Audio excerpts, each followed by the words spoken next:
Mani Baba kan pé kò sẹ́ni kankan tó perfect in this life, but nobody's perfect. I want to bring out the best of me. Understand? So my videos consider myself. I want you to please watch and give me a comment. I have to continue doing this thing. You guys out there, my fans, try to encourage me. Thank you very much.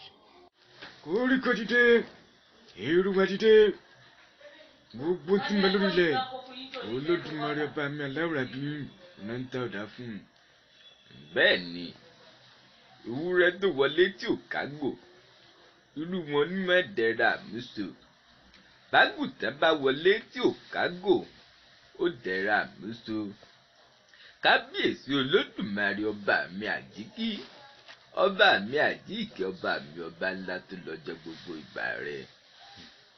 Olódùmarè ni ọba tó jẹ́ pé ẹlẹ́rìí ìpín ni, ọba mi tó mọ tuntun tó ń kálukú. Bó ṣeré ọba ń bẹ, bó ṣeré nǹkan ọba ń bẹ ni.